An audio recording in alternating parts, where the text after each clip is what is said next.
Hi, I'm KCCR News Director Tony Mangan from Pierre, South Dakota, and we are talking about a big event that is coming up very soon in the month of September regarding the history of Lewis and Clark and an important person in that story. And with us from the Encounters on the Prairie Central South Dakota chapter of the Lewis and Clark Trail Heritage Foundation, Bill Stevens. Thank you, Tony. I very much appreciate another interview of a series through the many years that you've been supportive of our Encounters on the Prairie chapter efforts. And this is a real big one for us, so thank you for this interview. You bet. Thank you, Bill, and let's talk about this. The Encounters on the Prairie have been involved for a lot of years in the history of Lewis and Clark. And like the motto, we proceeded on, you continue to proceed on with various events. The big event coming up in September is what?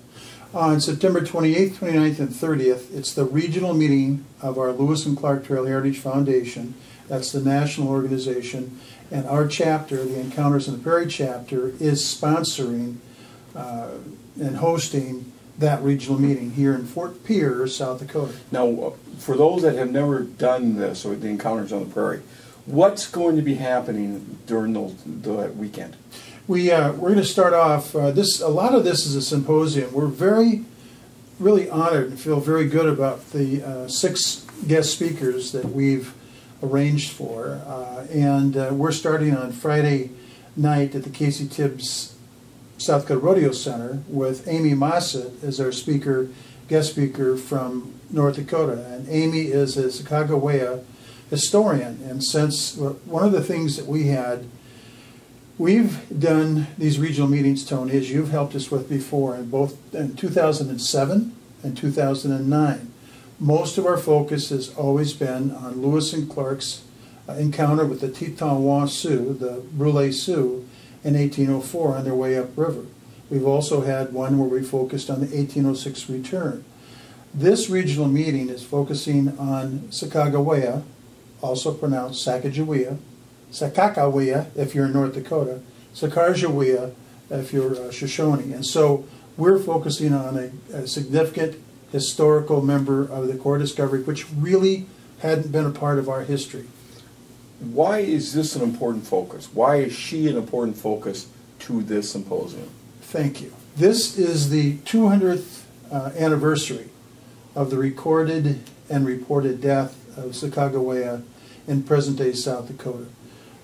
The journals of Fort Manuel Lisa, which is just below the North Dakota-South Dakota border on the west shore of the Missouri River, that Fort Manuel Lisa is where Sacagawea was reported to have been living, and then where she died of a putrid fever on December 20th, 1812. And so we recognized how important it would be to commemorate her passing, commemorate her life, honor her, and as a closest chapter of the Lewis and Clark Trail Heritage Foundation, it's fallen to us. We wanted to do this. How much of what we know about her is true, and how much of it is based in mythology? This is a great question. In fact, I wish you would have prompted me better.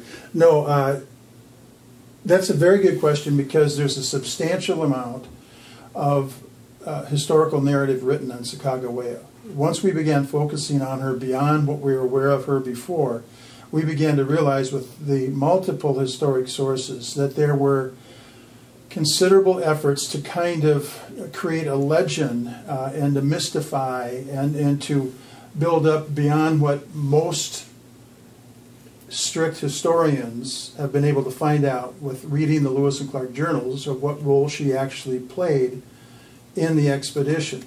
She's, within the last 100 years, has been elevated beyond what most historians believed was her actual role, where she had helped a couple of times, including saving things that had fallen off a boat, including journals and other things that were important. But we also recognize that she recognized a few places along the trail, but that translated into her being thought of as the guide.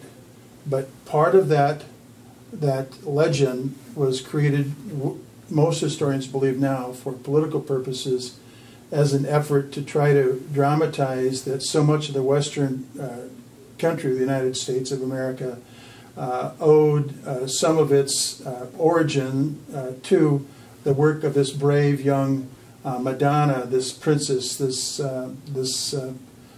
young mother. And most historians now say that what she did was very significant, but it's been more through the period of time legend has been created. So for this event, it's September 28th, 29th, and 30th.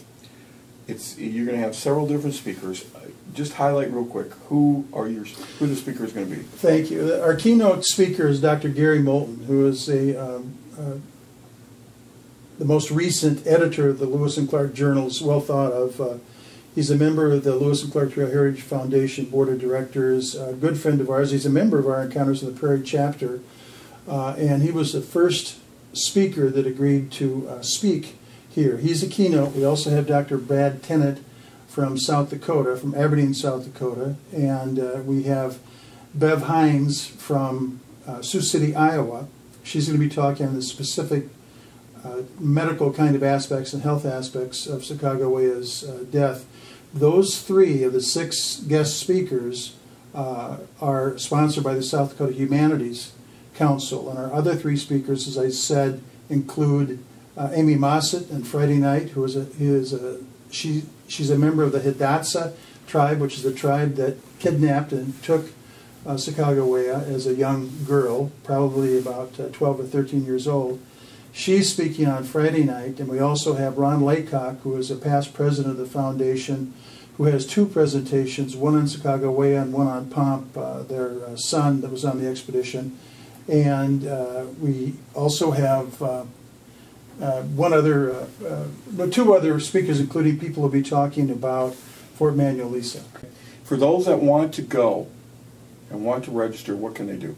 They can contact Bill Stevens, and my home number is 224-0223. Area code 605. Yep, pardon me, area code 605. And then we also have a website on our Encounters of the Prairie chapter of www.eotp.net.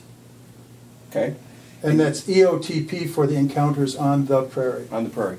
What do you want people who come to this to know or to understand when they leave? I mean, what's the one thing you want them to learn or know?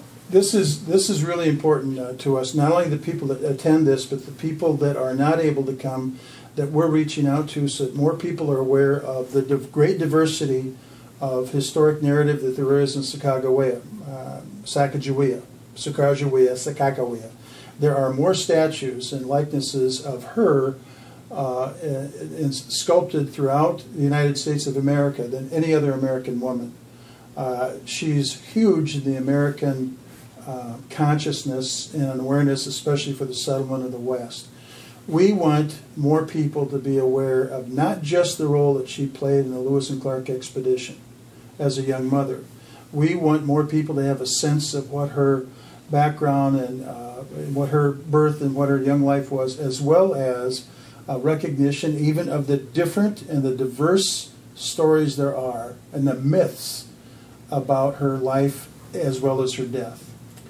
One last time for those that would be watching, tell us how they can call and get into, register for the conference. The easiest way online is to access our Encounters in the Prairie chapter website at www.eotp.net, or they can call me, Bill Stevens, 605-224-0223. I'm the local chapter president and host chairman of our committee made up of at least 10 of us that are doing a lot of work and have been for a long time to host this. Bill Stevens of the Encounters on the Prairie, good luck to you as you host this regional Lewis and Clark Trail Heritage Foundation meeting September 28th, 29th, and 30th in Fort Pierre, South Dakota. Thank you for joining us. Thanks, Tony.